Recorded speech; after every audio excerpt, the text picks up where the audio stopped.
and he never wrote them down. So unfortunately, they will never come to know them.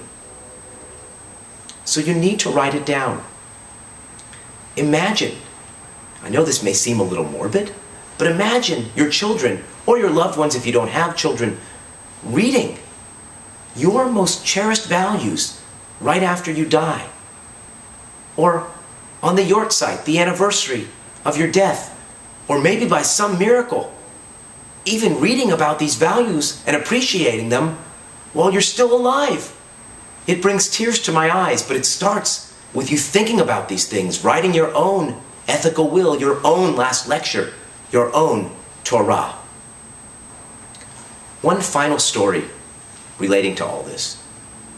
There's a story about a boy who was constantly asking his parents questions, deep questions about the meaning and purpose of life. And they finally couldn't answer them anymore, so they sent him a couple villages over to meet with a famous Rebbe. So he goes to see the Rebbe, and he says, Rebbe, will you teach me the secrets of life and God? And the Rebbe says, yes, I'll teach you the secrets of life and God. But tell me first, do you have a place to live? And the boy says, no, perhaps expecting an invitation from the Rebbe, but the Rebbe instead says to him, go find a place to live and then come back and see me. So the boy searches for a place to live and he can't find anything suitable. So he has to build his own house. He doesn't really have the skills, but he sets his mind to it. And by some miracle, he works hard and he's able to complete the house. And he's so proud of his work, so he goes back to see the Rebbe. And he says, Rebbe, I built the house. I didn't think I could do it, but I did it. So tell me now, am I ready to learn the secrets of life and God? And the Rebbe says, yes, I'll teach them to you, but tell me first, do you have a job? And the boy says, no. So he goes out to find a job, and he finds one as an apprentice to a baker.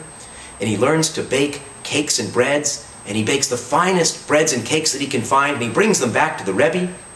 They share a meal together, and he says, Rebbe, am I ready now to learn the secrets of life and God? And the Rebbe says, I will teach you the secrets of life and God, but tell me, are you married? And so he sends him off to find a wife. And it goes back and forth with children and other things, and each time the boy asks to learn the secrets of life and God, and each time the Rebbe sends him off on another task.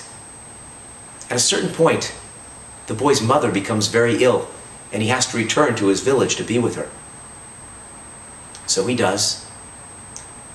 And his mother, since she's very ill, he spends time with her, but in truth, she's dying. And after a few weeks, she looks at her boy and realizes what a fine young man he's become. She closes her eyes, and she dies peacefully in her sleep. The boy is devastated. He's crushed. He doesn't know how he can ever get past the pain of his mother's death. But he goes through the mourning period, the Shiva and the Shloshim, and slowly but surely, memories, happy memories, begin to replace some of the pain, and he knows she would want him to go on with life, so he does. And he goes back to see the Rebbe. And he says, Rebbe, I've been away for a while, but my mother was very ill and she passed away. It was so painful. I didn't believe it was possible to ever go on with life. But really, slowly but surely, some of the happy memories were replacing the pain, and she wanted me to live life. And so here I am once again. I didn't think I could move past the pain, but I have. Tell me now, Rebbe, am I ready to learn the secrets of life and God? And the Rebbe says, my son, you're ready.